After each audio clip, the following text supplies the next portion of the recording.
بسم الله الرحمن الرحيم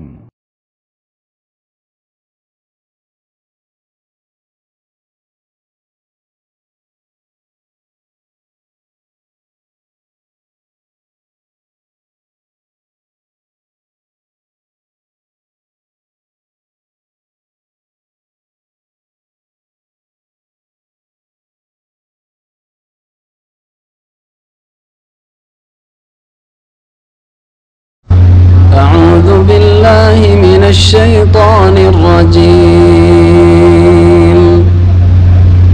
يا أيها الذين آمنوا كتب عليكم الصيام كما كتب على الذين من قبلكم لعلكم تتقون أياما معدودات فمن كان منكم مريضا أو على سفر فعدة من أيام أخر وعلى الذين يطيقونه فدية طعام مسكين فمن تطوع خيرا فهو خير له وأن تصوموا خير لكم إن كنتم تعلمون. شهر رمضان الذي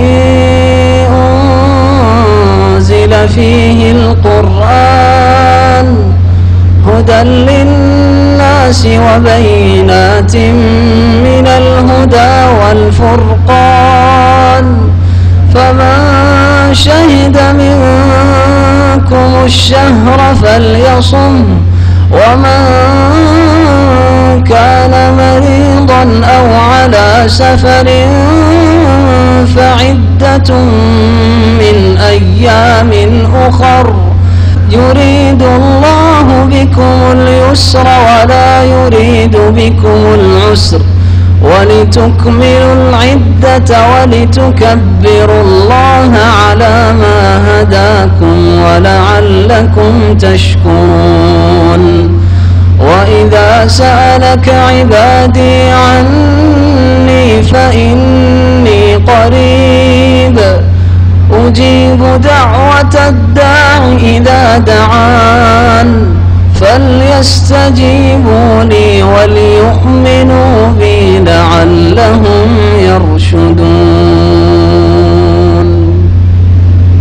إن الحمد لله نحمده ونستعينه ونستغفره ونعوذ بالله من شرور أنفسنا ومن سيئات أعمالنا من يهده الله فلا مضل له ومن يضلله فلا هادي له وأشهد أن لا إله إلا الله وحده لا شريك له وأشهد أن محمدا عبده ورسوله صلى الله تعالى عليه وعلى آله وصحبه وسلم تسليما كثيرا.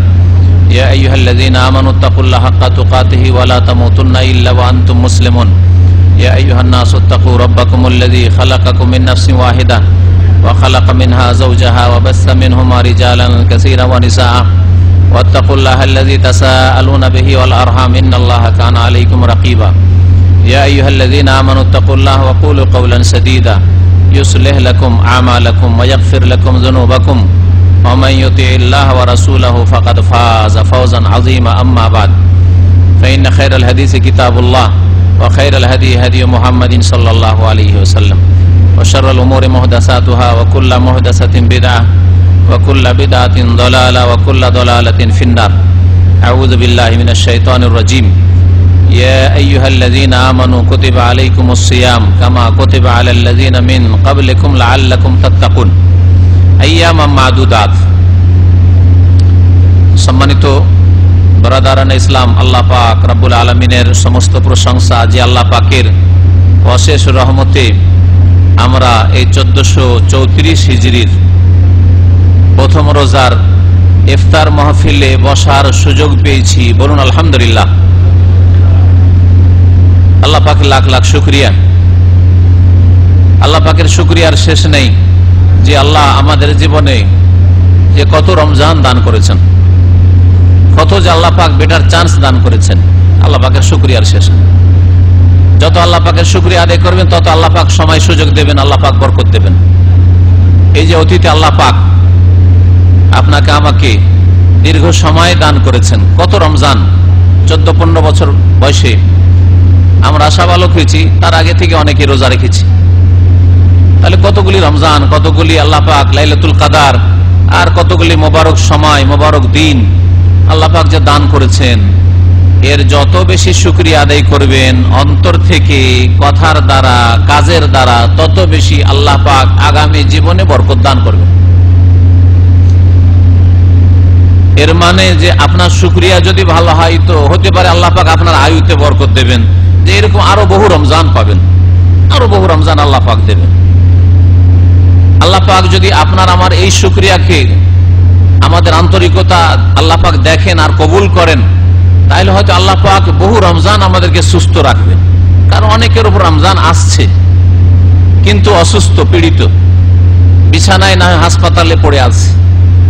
অনেকের উপর রমজান আসছে কিন্তু বেদিন, বিধর্মী, নাস্তিক, সেকুলার, ইসলামদ্রোহী, মুনাফিক, মুসলিম সমাজের মুনাফিক, আল্লাহ পরকালে বিশ্বাস নেই, সিয়াম রোজাই তার আল্লাহ পাকের উত্তম প্রতিদানে বিশ্বাস নেই, যার ফলে রমজান আসলো না গেল, বরং আসলেই তাদের কষ্ট, রমজান আসলেই তাদের পেরেশানি বেড়ে যায়।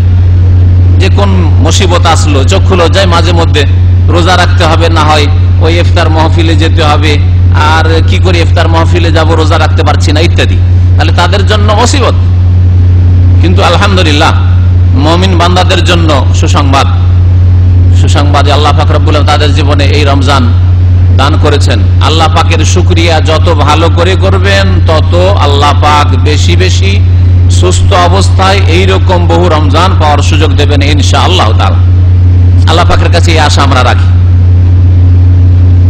এই জন্য আল্লাহ পাকের শুকরিয়া হইতে হবে অন্তর থেকে, শুকরিয়া হইতে হবে কথার দ্বারা। আপনার উঠা বসায়, চলাফেরায় সবসময় যেন আপনি হাড়ে হাড়ে টের পান এবং প্রকাশ করেন যে আলহামদুলিল্লাহ রমজান পেয়েছি, আলহামদুলিল্লাহ রমজান পেয়েছি, রোজা রাখতে পেরেছি, আলহামদুলিল্লাহ তারাবি পড়ার সুযোগ পেয়েছি। অনেকে ডিউটির কারণে তারাই পড়তে পায় না। কত ভাই যে বলে যে আমার ডিউটি এসা পরে, ফরজ নামাজের পরে দৌড় দিয়ে যেতে হয়।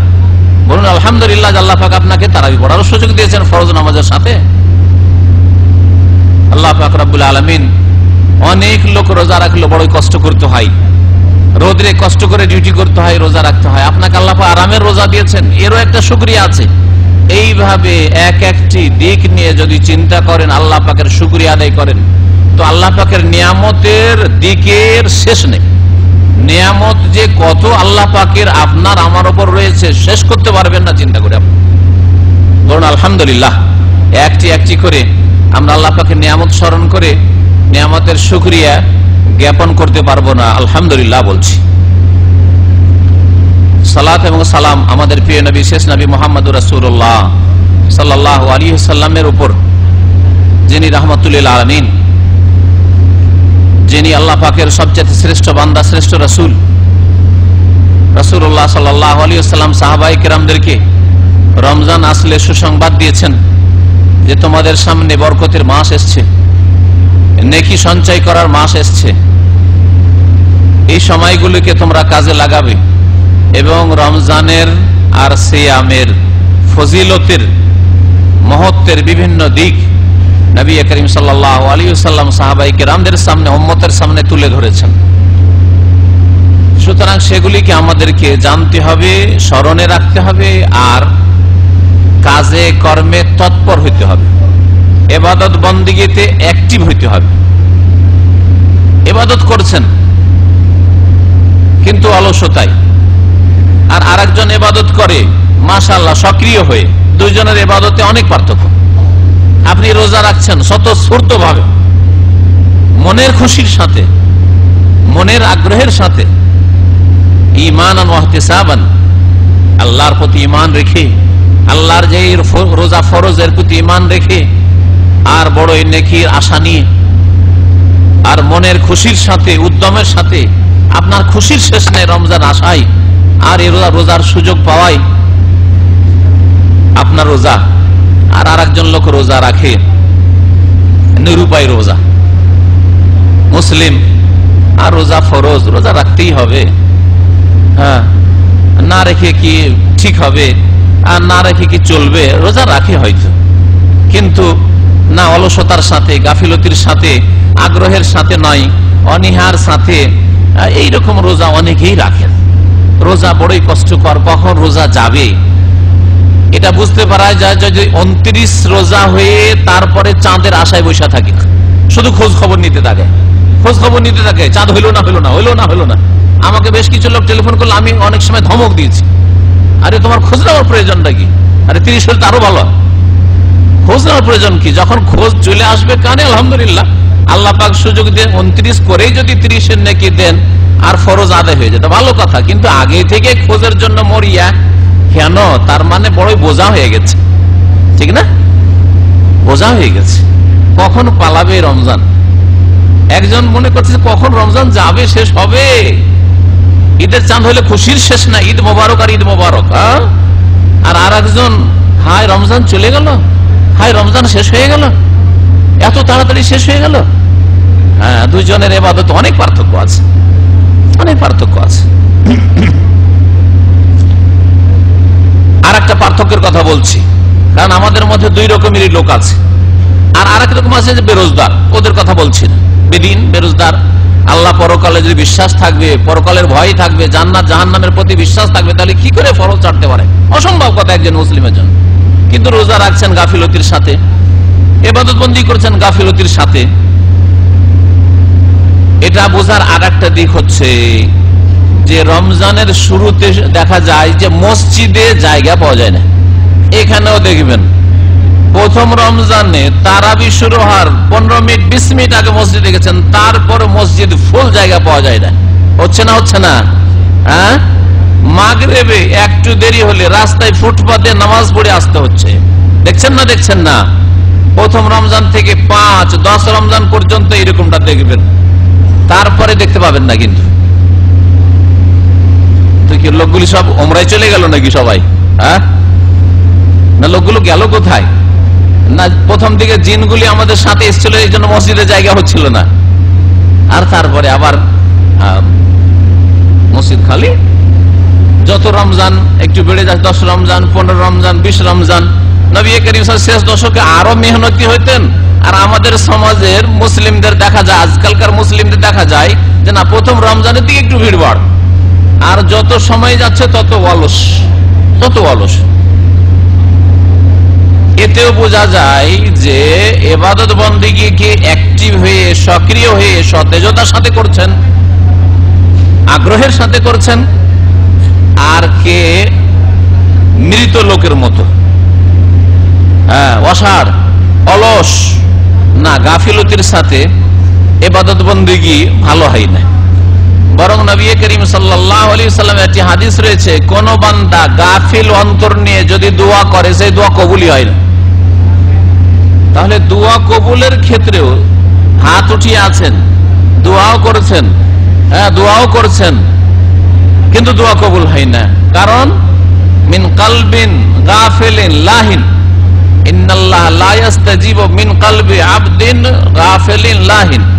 যেই বান্দার দিল, হৃদয় গাফিল, দুনিয়া নিয়ে মেতে আছে, দুনিয়ামুখী, কিন্তু হাত উঠিয়ে দোয়া করছে, কিছু দোয়া আল্লাহর কাছে চাইছে, এইরকম দোয়া কবুল হয় না। তাহলে কোন দোয়া কবুল হয়? যেই দোয়া একাগ্রতা আছে, মেহনত আছে, প্রচেষ্টা আছে, আর আন্তরিকতা আছে, আমি নেবই আল্লাহর কাছে, আমি পাবো আল্লাহর কাছে, আমি চাইবো আল্লাহর কাছে।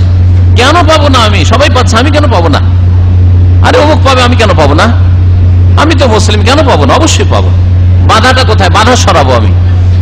তো এর দ্বারা বোঝা যায় যে ইবাদত বন্দেগীতে আগ্রহ লাগবে, সতেজতা লাগবে। আল্লাহ পাক যেন তার তৌফিক দান করেন। নবী করিম সাল্লাল্লাহু আলাইহি ওয়াসাল্লাম বড়ই মেহনতের সাথে, আগ্রহের সাথে ইবাদত বন্দেগীর জন্য উৎসাহিত করেছেন উম্মতকে। আল্লাহ পাক রব্বুল আলামিন রমজান মাসের সিয়াম ফরজ করেছেন, আর কিয়াম নবী করিম সাল্লাল্লাহু আলাইহি ওয়াসাল্লামের সুন্নাত, অর্থাৎ যার নাম তারাবি, যার নাম তারাবি তারই নাম কিয়ামে রমাদান বা কিয়ামুল লাইল, ওরই নাম হচ্ছে তাহাজ্জুদ। হ্যাঁ, ওরই নাম হচ্ছে তাহাজ্জুদ, ওরই নাম হচ্ছে সালাতুল লাইল, রাতের নামাজ। এই কয়েকটি নাম একটি ইবাদতের, একটি নামাজের, আলাদা আলাদা কোনো নামাজ নেই।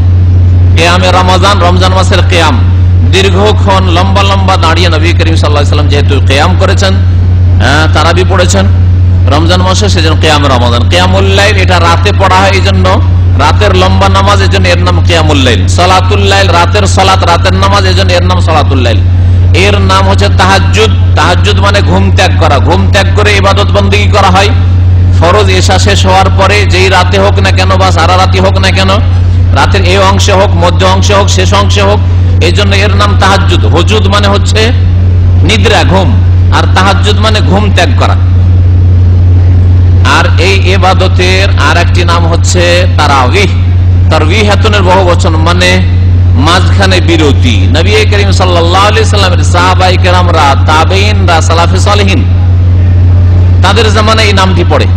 সাহাবায়ে কেরাম তাবেঈনদের জামানায় এই নামটি পড়ে। আর নবী সাল্লাল্লাহু আলাইহি ওয়াসাল্লামের জামানায় এই তারাবি নামটি ছিল না।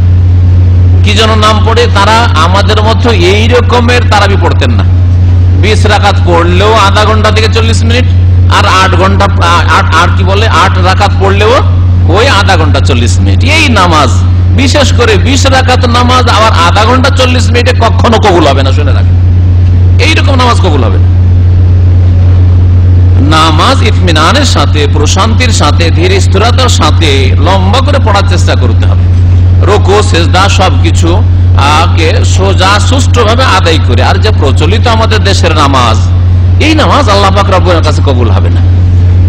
তো সম্মানিত ভাতৃমণ্ডলী, বলছিলাম যে তারাবি এই জন্যই বলা হয় যে তারা লম্বা নামাজ পড়তো, আর নামাজ পড়ে ক্লান্ত হয়ে যেত। 2-4 পড়ার পরে ক্লান্ত হয়ে যেত। আজকাল দেখছেন না, 4 পড়ার পরে 30 সেকেন্ড বা 40 সেকেন্ডের জন্য একটু বসে ইমাম সাহেব, হ্যাঁ, বা খুব বেশি হলে 1 মিনিট, কোন কোন মসজিদে 1 মিনিট। অনুভব করেছেন না করেন নাই? 4 রাকাত পড়ার পরে কি করে, যেন একটু বিরতি দিল, হ্যাঁ, আধা মিনিট বা 1 মিনিট বিরতি দিল। 2 রাকাত পড়ে বিরতি দেয় না, তাই না? এটা আসলে এইরকম বিরতি ছিল না, আর এই রকমের কোয়ালিটির নামাজের বিরতির প্রয়োজনও নাই। 2 রাকাত নামাজ পড়তে খুব বেশি লাগলে 5 মিনিট 7 মিনিট লাগে, আর তাতেই আপনার বিরতি না। তো ওই সুন্নতটাকে একটু জাগিয়ে রাখার জন্য 30 সেকেন্ড হইলেও 1 মিনিট হইলেও মাঝখানে বিরতি দিচ্ছে। ওটা সালাফে সালেহিনরা করতেন। কারণ দীর্ঘক্ষণ 2 রাকাত নামাজ পড়তে ধরেন আধা ঘন্টা 1 ঘন্টা, এটা তো কম করে বললাম।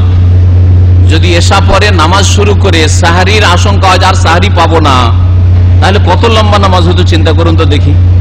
তাহলে 2 রাকাত নামাজ পড়তে 1 ঘন্টারও বেশি। এইরকম সময় লাগিয়ে নামাজ পড়তে গিয়ে 4 রাকাত পড়ার পরে তাহলে 2 ঘন্টা হয়ে গেছে। 2 ঘন্টা দাঁড়িয়ে থেকে বা 3 ঘন্টা দাঁড়িয়ে থেকে ক্লান্তি হয়েছে, তখন একটু বিরতি দেওয়া হইতো, যার ফলে এই তারাবির নামকরণ হয়েছে। এই নাম, ইবাদতের নাম তারাবি পড়েছে, মধ্যখানে মাঝখানে একটা বিরতি দেওয়া হইতো।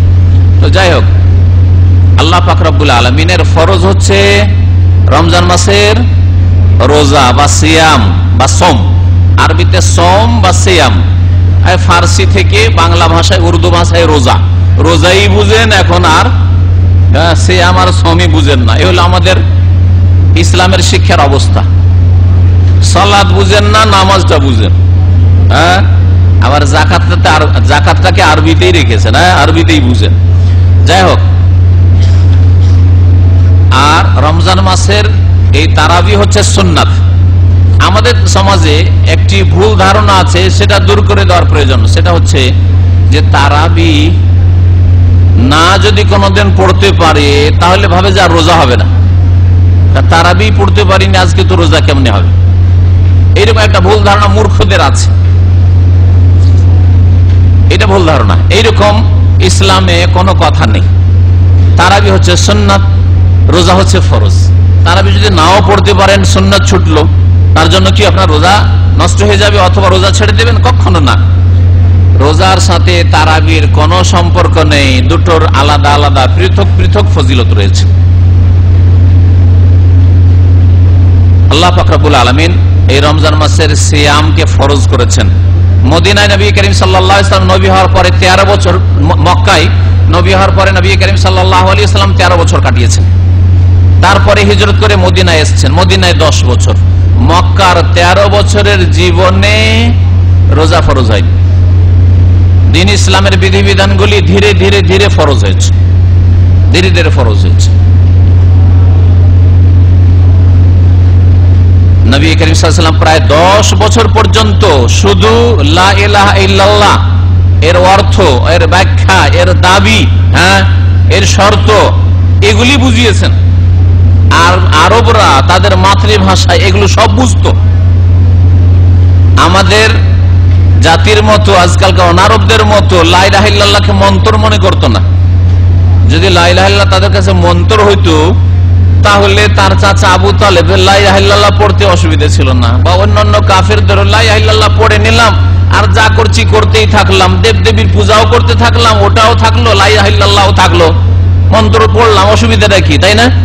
কিন্তু তারা ভালো করেই জানছিল লা ইলাহা ইল্লাল্লাহ মানে আল্লাহ ছাড়া কোনো মাবুদ নেই আর রাখবো না।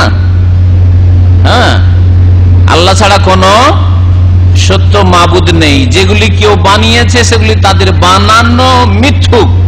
তারা মিথ্যুক আর তাদের মাবুদ হচ্ছে বাতিল মাবুদ। আল্লাহ হচ্ছেন হক, সত্য। আল্লাহ ছাড়া কেউ মাবুদ নেই। যেই ব্যক্তি অন্তর থেকে বিশ্বাস করে কথায় সাক্ষী দিল, শাহাদাত দিল, অঙ্গীকার করলো যে আল্লাহ ছাড়া কেউ আমার সত্য মাবুদ নেই, সে যেন বাধ্য যে আল্লাহ ছাড়া কারো ইবাদত পুজো রাখবো না, না দুর্গার রাখবো না দরগার রাখবো, না দুর্গা পূজাকে সাব্যস্ত করব না দরগা পূজাকে সাব্যস্ত করব, না মানুষের মূর্তি দাঁড় করে পূজা করব, না মানুষকে কবরে দাফন করে দিয়ে পূজা করব, কোনোটাই করব না। এটা হচ্ছে দ্বীন ইসলামের মৌলিক কথা, প্রথম বিষয়। নবী করিম সাল্লাল্লাহু আলাইহি সাল্লাম 13 বছরে 10 বছর শুধু এই একটাই শিক্ষা দিয়েছে। আর আখলাক চরিত্র, ভালো আখলাক চরিত্র, হারাম অন্যায় কাজ যেগুলি খুন করা, জেনা করা, ব্যভিচার করা, মিথ্যা কথা বলা, এইসব ছাড়ো, আর ভালো ভালো গুণগুলি নিজের মধ্যে তৈরি করো, এইসব শিক্ষা দিয়েছেন। ইবাদত বন্দেগীর ক্ষেত্রে, ইসলামের পিলারের ক্ষেত্রে শুধু লা ইলাহা ইল্লাল্লাহ। লা ইলাহা ইল্লাল্লাহ মানে কি, ওর অর্থ কি, ওর দাবি কি, ওর শর্ত কি, লা ইলাহা ইল্লাল্লাহ আপনার জীবনটাকে কেমন করে গড়ে তুলবে, এগুলি শিখিয়েছেন। লা ইলাহা ইল্লাল্লাহ মানে শুধু মন্ত্র পড়া নাই, এদিকে মন্ত্র পড়ছে, এদিকে পাপও করছে। এদিকে মন্ত্র লা ইলাহা ইল্লাল্লাহ জিকিরও সবচেয়ে বেশি, আর কবর মাজার পূজাও সবচেয়ে বেশি। না, কখনো না।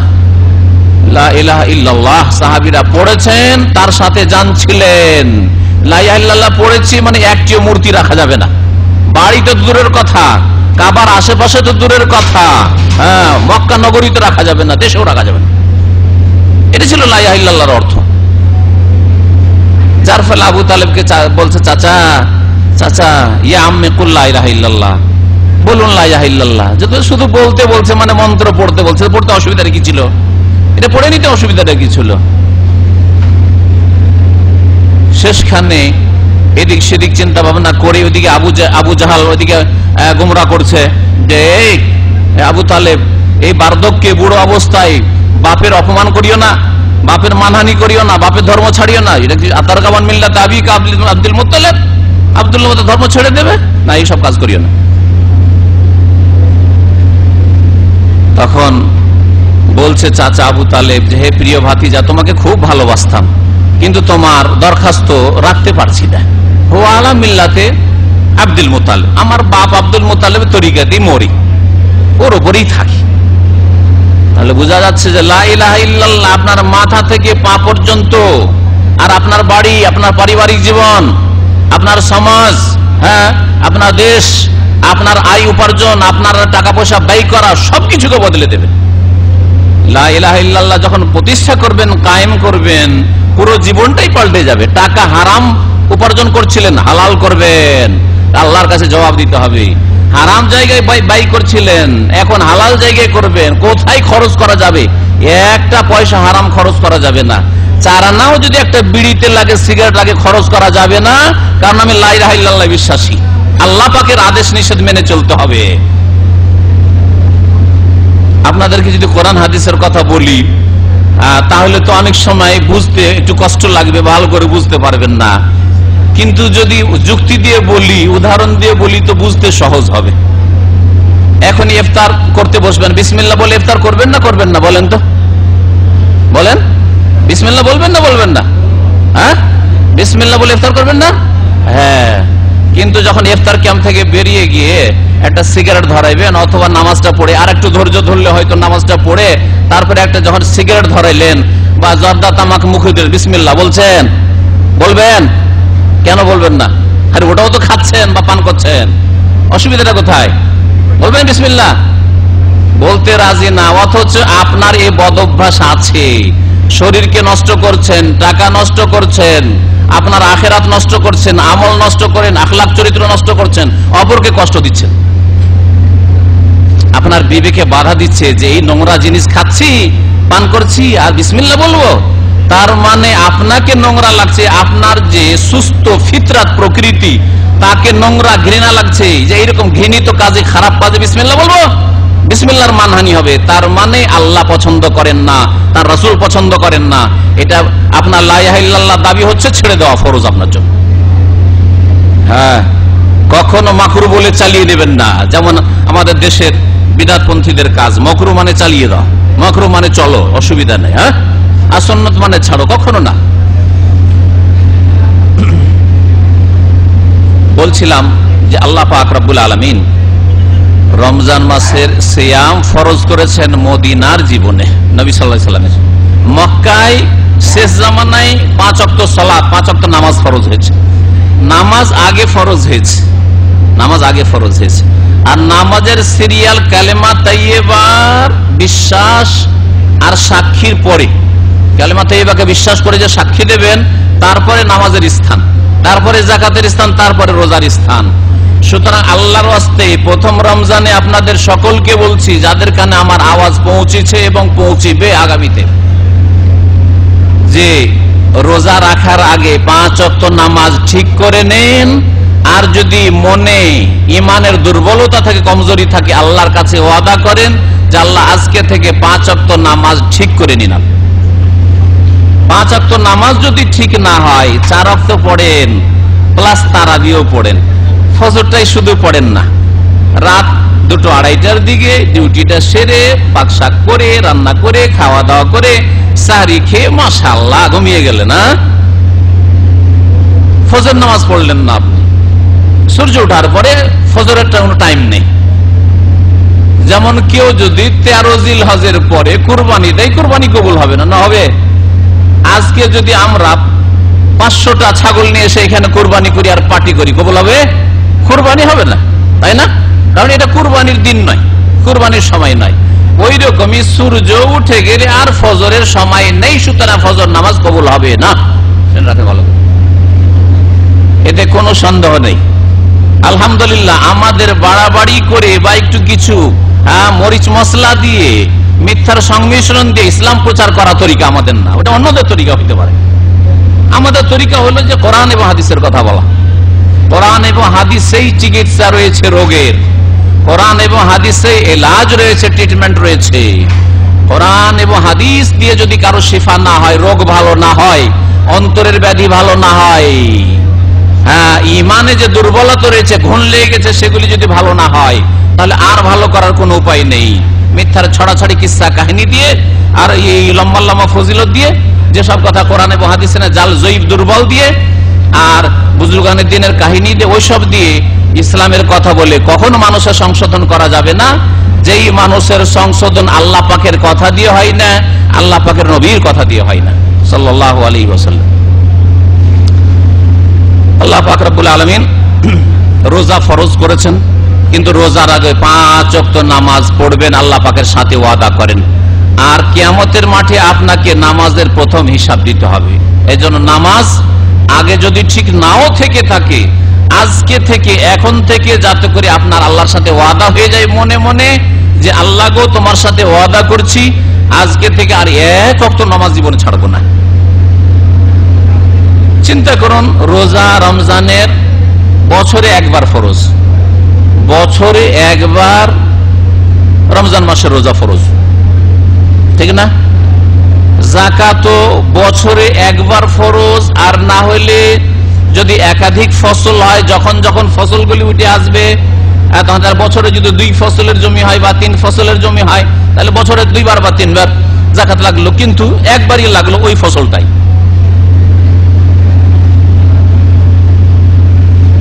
জুমার নামাজ সপ্তাহে একটা জুমা ফরজ, হ্যাঁ ঠিক না? হজ জীবনে একবার ফরজ।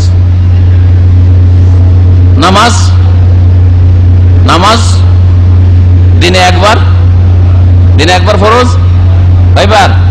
5 বার। 5 বার আল্লাহ পাক দিয়েছেন। আল্লাহ পাক 4 কবুল করবেন না, যেমন 6 কবুল করবেন না।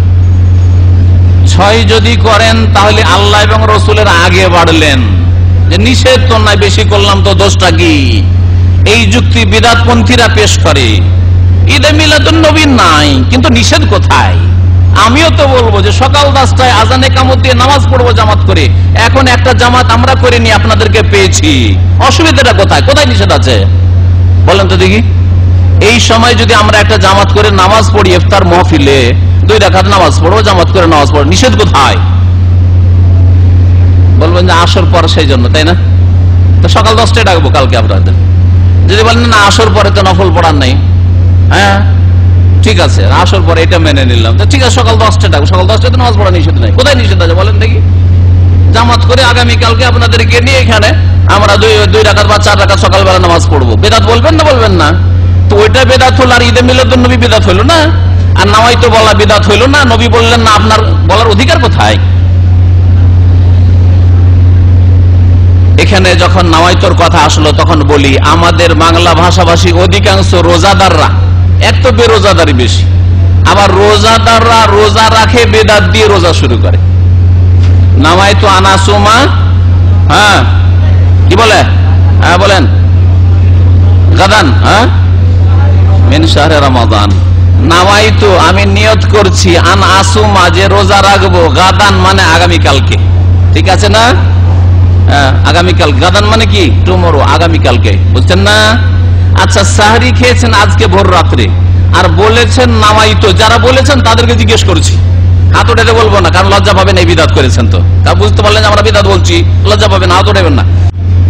কিন্তু বলেন যে গাদান বলেছেন, আজকের সকালবেলা ভোর রাত্রে সাহারি খেলেন, আর বললেন আগামী কালকের নিয়ত করছি, গাদান বললেন, আপনার রোজা হয়েছে? নিয়তটা হয়েছে? আগামী কালকে মানে আজকে কি বার? বুধবার না? তার মানে বৃহস্পতিবার রোজার নিয়ত করেছেন।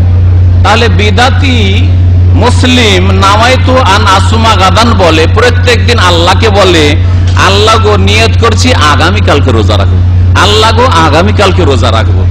আজকে যেই দিন খাচ্ছে সেই দিনের নিয়ত মোটেই করে না, বুঝতে পারছেন না? যার ফলে কোনোদিন তাদের রোজা হয় না, যার ফলে তাদের কোনোদিন রোজা হয় না, কারণ সেই দিনে তোর নিয়তই করলো না। আবার যখন আগামী রাত আসবে, সাহারি খাবে, তখন বলবে নামাইতু আন আসুমা গাদান, আল্লাহ আগামীকালকে নিয়ত করছে, আল্লাহ আগামীকালকে নিয়ত করছে।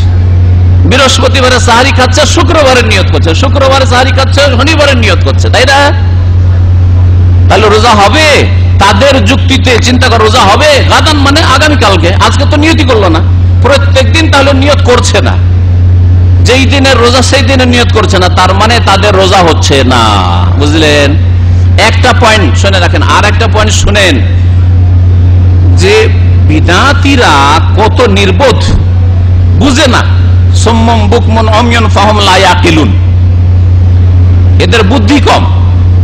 এরা যদি বুঝতো, চালাক চতুর হইতো, তাহলে গাদান বলতো না, নাওয়াইতু আন আসুমা করেছেন, আর সাহাবীরা করেছেন, তিনি স্বীকৃতি দিয়েছেন, করো, অসুবিধা নেই। তাহলে বোঝা গেল যে নবী সাল্লাল্লাহু আলাইহি ওয়াসাল্লাম কখনো নাওয়াইতু আন আসুমা গাদান পড়েননি, করেননি, পড়তে বলেননি যে তোমরা পড়ো, কোন সাহাবীও করেননি, আর নবী চুপ থেকেছেন, এমনটাও হয়নি। না হলে এত বড় ভুল থাকতো না বিদাতীদের কিতাবে, নাওয়াইতু আন আসুমা গাদান থাকতো না।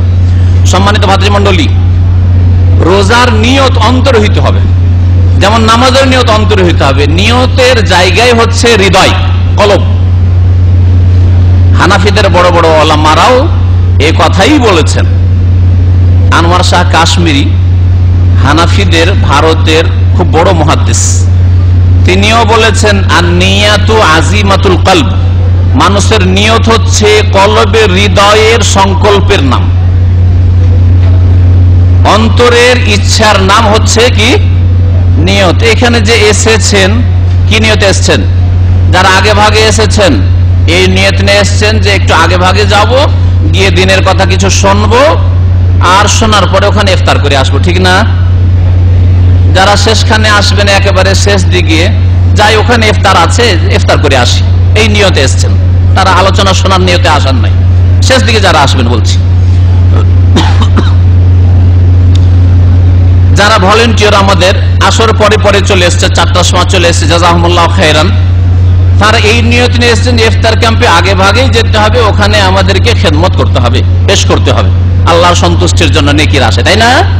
ইন্নামাল আমালু বিন্নিয়াহ, মানুষের নিয়তের উপর নির্ভর করে তাদের কাজকর্ম আমল।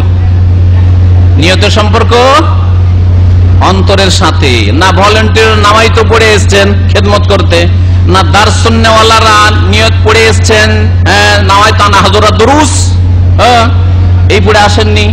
আর না যারা ইফতার করতে এসছেন যে নামাই তো আযহাবা ইলাল ইফতার, বা নামাইতুল ইফতার, ইফতারের নিয়তে যাচ্ছি, এই নিয়ত করে তো আসেননি, ঢোকেননি এখানে।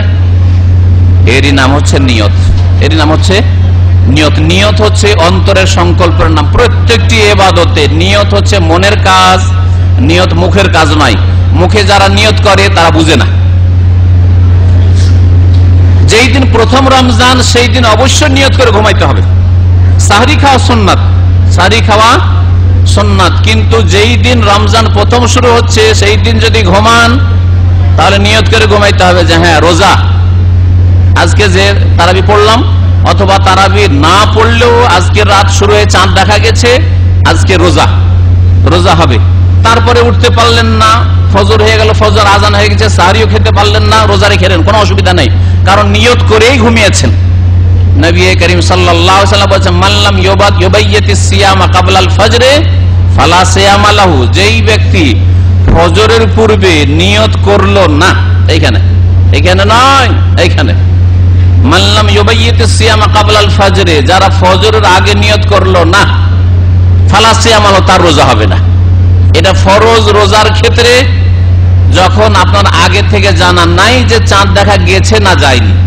কিন্তু আজকে যেমন একটা রোজা হয়ে গেল, আলহামদুলিল্লাহ, শেষ হতে যাচ্ছে। আল্লাহ পাক যেন এইরকম বহু রোজা আমাদেরকে পুরা করার এবং পাওয়ার সুযোগ দান করেন।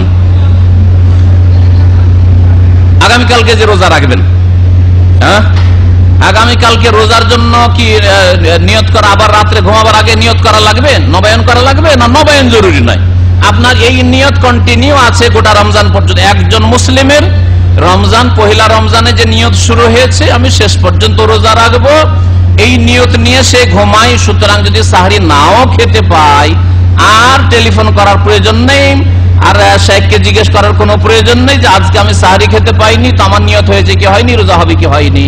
আপনি রোজা রেখেন, আপনি রোজা রেখেন, কারণ নিয়ত অবস্থায় ঘুমিয়েছেন, আপনার এই নিয়তটাই কন্টিনিউ গোটা মাস থাকবে।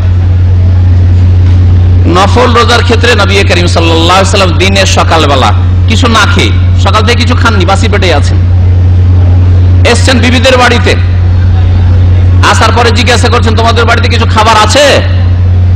কারো বাড়িতে নেই, নয় বিবির কারো বাড়িতে কোনো খাবার নেই। মাঝে মাঝে সুবহানাল্লাহ, সুবহানাল্লাহ, আমরা দিনে কমপক্ষে 5 বার করে খাই, আর এই খাবার হজম করতে পারি না, তখন প্রেসার আর সুগার আর কোলেস্ট্রল আর চর্বি আর কত কি, তাই না? বালা মুসিবতের শেষ নেই।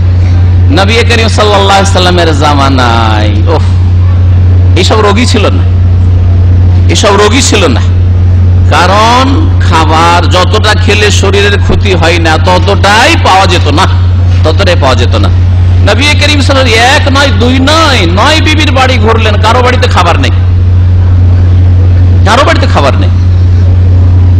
তখন নবী সাল্লাল্লাহু আলাইহি ওয়াসাল্লাম বললেন এজান আনা সাইমুন, তাহলে রোজা রেখে নি আজকে, তাহলে আজকে রোজা রেখে নি, কারণ সারাদিন তো অনাহারে থাকতে হবে, তো এমনি এমনি অনাহারে থেকে লাভটা কি, রোজাই রাখলাম, হ্যাঁ, সিয়াম পালন করলাম, রোজা রেখেছে।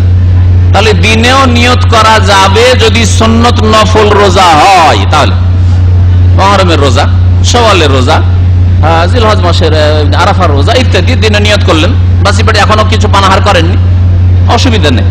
ফরজ যে নিয়ত ফজরের আগে থেকেই কন্টিনিউ থাকতে হবে যে হ্যাঁ আমার নিয়ত আছে, আমি রোজা রাখবো, তাহলে ওই এক নিয়তেই প্রতিদিন নিয়তের রিনুয়াল করার কোনো প্রয়োজন করে না। আল্লাহ পাক রব্বুল আলামিন এই রোজা ফরজ করেছেন, আর এই রোজা যেই মাসে ফরজ করেছেন তার বড়ই ফজিলত রয়েছে। আল্লাহ পাক ইরশাদ করেছেন সূরা বাকারা আয়াত নম্বর 183-তে, এই 183 থেকে শুরু করে 187 পর্যন্ত রোজার বিষয়গুলিকে আল্লাহ পাক সিয়ামের বিষয়গুলিকে উল্লেখ করেছে। এর মধ্যে মাঝখানে 186 নম্বর আয়াতে দোয়ার কথা আল্লাহ পাক উল্লেখ করেছেন। এর দ্বারা বোঝা যায় যে দোয়ার রোজার সাথে সিয়ামের সাথে বড় গাঢ় সম্পর্ক আছে, মজবুত সম্পর্ক আছে।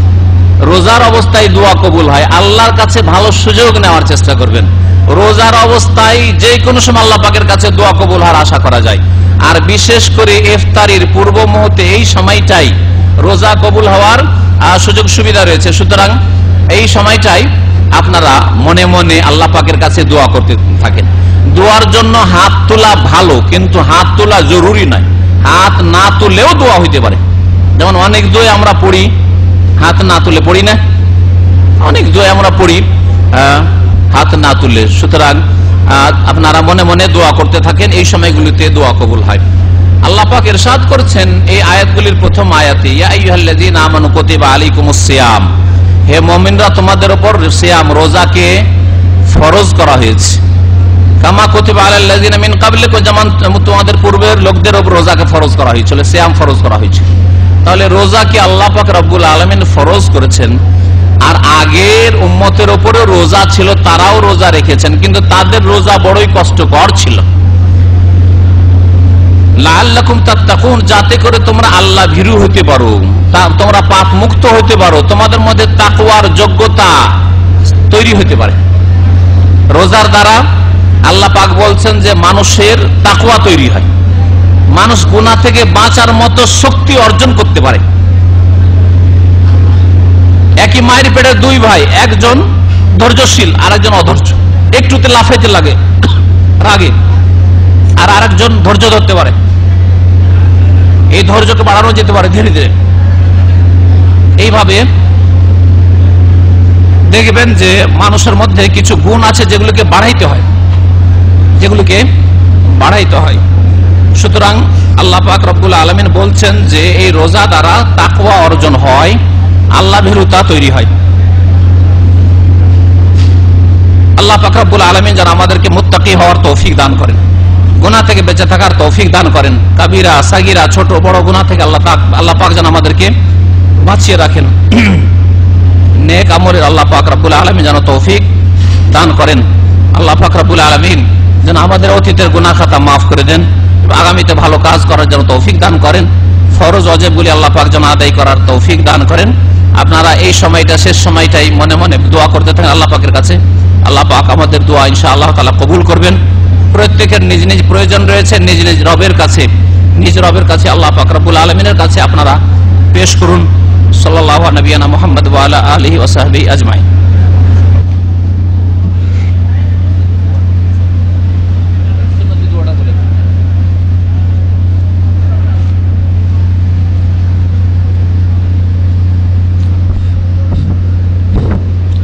আসসালামু আলাইকুম ওয়া রাহমাতুল্লাহি ওয়া বারাকাতুহু। ইফতারের সময় রোজাদারের দোয়া মহান রব্বুল আলামিন কবুল করেন, তাই এখন আপনারা প্রত্যেকেই নিজে নিজে আল্লাহর কাছে দোয়া করবেন। রাসূল সাল্লাল্লাহু আলাইহি ওয়াসাল্লাম বলেন, লিস-সাইমি ইনদা ফিতরিহি দাওয়াতুন লা তুরাদ। ইফতারের সময় রোজাদারের দোয়া আল্লাহ ফেরত দেন না। অতএব ইফতারের সময় গল্প গুজব না করে দোয়া করুন মহান রব্বুল আলামিনের কাছে। আর যখন আজান দিবে তখন এখানে দোয়া লেখা আছে, এই দোয়া পড়ে আপনারা ইফতার করবেন। বিসমিল্লাহ বলে, যাহাবাজ জামাউ ওয়াবতাল্লাতিল উরুকু ওয়া সাবাতাল আজরু ইনশাআল্লাহ, এই দোয়া পড়ে ইফতার করবেন। আপনাদের সময় আর নষ্ট করতে চাচ্ছি না, আপনারা প্রত্যেকেই মহান রব্বুল আলামিনের কাছে নিজের জন্য দোয়া করুন, আত্মীয় স্বজন, পাড়া প্রতিবেশী, দেশবাসী সকলের জন্য দোয়া করুন। আসসালামু আলাইকুম ওয়া রাহমাতুল্লাহি ওয়া বারাকাতুহু। সুবহানাকাল্লাহুম্মা ওয়া বিহামদিকা আশহাদু আল্লা ইলাহা ইল্লা আনতা আস্তাগফিরুকা ওয়া আতুবু ইলাইক।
আসসালামু আলাইকুম ওয়া রাহমাতুল্লাহি ওয়া বারাকাতুহু। ইফতারের সময় রোজাদারের দোয়া মহান রব্বুল আলামিন কবুল করেন, তাই এখন আপনারা প্রত্যেকেই নিজে নিজে আল্লাহর কাছে দোয়া করবেন। রাসূল সাল্লাল্লাহু আলাইহি ওয়াসাল্লাম বলেন, লিস-সাইমি ইনদা ফিতরিহি দাওয়াতুন লা তুরাদ। ইফতারের সময় রোজাদারের দোয়া আল্লাহ ফেরত দেন না।